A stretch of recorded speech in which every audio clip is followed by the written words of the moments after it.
short. Another rebound. George follows the shot inside. Finds Grant. Grant goes up and throws it down. It wouldn't be much of an NBA offseason without a bunch of rumors about who's going where and why across the various NBA franchises. And one of the biggest questions, believe it or not, is about the current NBA champions, the Los Angeles Lakers. Yes, they've won the title for the 17th time, but they're also facing some hurdles in terms of departing players and wanting to shore up their lineup in order to make sure they're ready for the next season. And one name that keeps floating their way is that of Jerami Grant. But what makes him so special in the eyes of the Lakers? Allow us to show you why you'll see Jerami Grant in a Lakers jersey in 2021. Be sure to like the video and subscribe to the channel. Number 6. Who is Jerami Grant?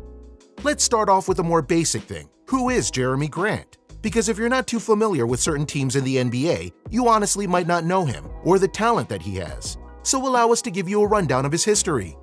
Grant attended DeMatha Catholic High School in Hyattsville, Maryland, where as a senior in 2011 to 2012, he averaged 12.5 points in 23 games. Considered a 4-star recruit by ESPN.com, Grant was listed as the number 11th power forward and the number 37th player in the nation in 2012. At Syracuse, Grant averaged 12.1 points, 6.8 rebounds, and 1.4 assists in 31.4 minutes per game in 2013 to 2014, while shooting 49.6% from the floor. He also scored in double figures in 24 of 32 games, played and posted 19 points 3 times. He was also a 2014 All-ACC Honorable Mention selection. In April 2014, Grant declared for the NBA draft, foregoing his final 2 years of college eligibility. After getting drafted by the 76ers, he had a rather up-and-down career. He would do decently at times, but not so well at others.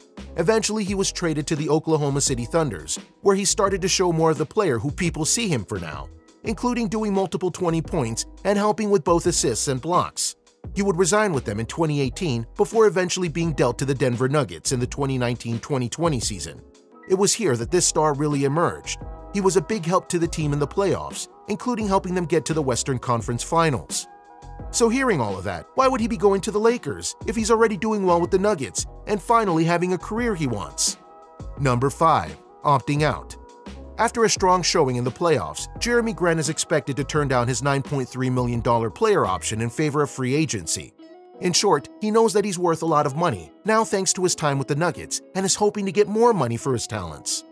A recent report from Mike Singer of the Denver Post indicated that there appears to be multiple interest in a new deal with the Nuggets and Grant, who could command upward of $14 million to $16 million per year. However, Denver is expected to face stiff competition for Grant's services. According to Singer, the Pistons, Suns, and Hawks are among the clubs that are expected to express interest in the forward once free agency begins. As Singer notes, Detroit and Atlanta will have plenty of cap room available, and Phoenix has a path to open up space as well. All 3 teams could make contract offers worth significantly more than the mid-level, projected to be worth about $9.3 million. And then, of course, there's the Lakers, who have a vested interest in trying to get him as well, to try and shore up their bench and make themselves an even deadlier threat. They would have to move some parts around per se, to try and get the right spots to get him to their ranks, but they could pull it off. For Grant, he's fine either way because he knows he'll be getting good money for his talents, and for some NBA players, that's even more important than winning a title at times. Number 4. They've seen Grant perform great in the playoffs. Another facet of getting a bit player in offseason isn't just to make sure your roster has depth, it's that you have the right players to come into the lineup when it's crunch time, or you need them in the playoffs to help support the big players. That's a big thing for the Lakers that helped them win the title this year, and they want to make sure they have that again. Which brings us to Grant, because if you recall, the Nuggets and the Lakers faced off against one another in the Western Conference Finals, and it was closer than you would think considering the Lakers won in 5. One of the biggest reasons for this was Jerami Grant, who came up huge in certain games, especially Game 3.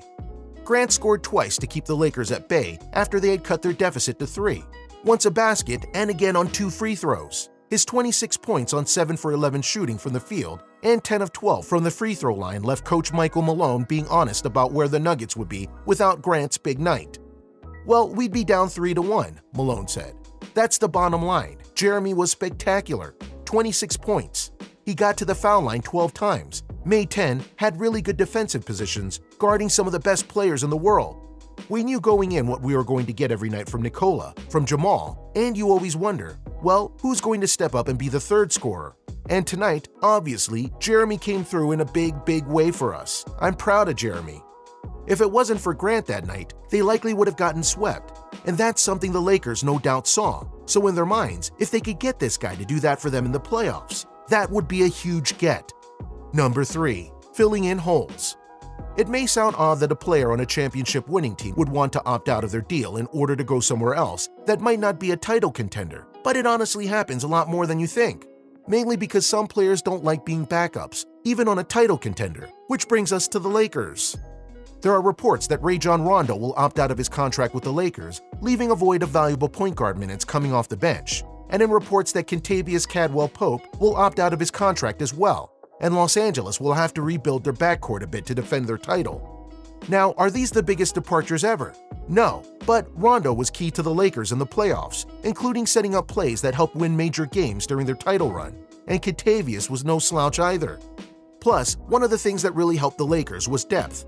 They honestly had it and used it well. They know that only having LeBron and Ad playing well won't get them a title. Plus, there are rumors that Rondo could go and sign with the Clippers, giving them an extra boost to fight the Lakers in the playoffs. So for the Lakers, they need to get some players who will play big and help them with experience and talent. Grant has that in spades, and so maybe he could go to them. Number 2. Preventing others from getting stronger. Getting players on your team isn't about being better, it's about strategy and making sure your enemies don't get better. Greed is a powerful motivator, as we're sure you know. Anyway, the Western Conference is without a doubt the most stacked of the two conferences, and with rising threats coming from the Mavericks, the Nuggets, the Trailblazers, and more than likely a reborn and fully charged Golden State Warriors team, the Lakers need to make sure they don't help the competition by wasting chances on getting big players. Jerami Grant proved he could be a big help to many teams in both conferences, and there are some title contenders who want him, including the Miami Heat, whom the Lakers just beat in the finals. But even if it's teams like the Suns, the Clippers, the Trailblazers, or another team on their side of the NBA, if they get them and the Lakers don't, that's a missed opportunity that could bite them back hard.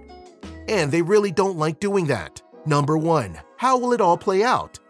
The biggest thing here is that Jerami Grant has freedom, more or less. He'll opt out of his deal and then shop, as it were, to see who is interested in him and how everything will play out if he goes to a certain squad. The Lakers have a lot going for them. They're the defending champs. They have LeBron and Ad. They could possibly offer some good money to Grant and make him a big part of their squad. It's up to him. But he'd be foolish to at least not consider the Lakers should they make an offer. So what do you think? What do you think about this look at Jerami Grant and how he is someone who might be in the Lakers squad by the next NBA season? Do you think they'll be able to get him via deal or trade? Do you think he would be a good fit for the Lakers overall? What do you think he would contribute to the team? Let us know in the comments below. Be sure to like the video and subscribe to the channel.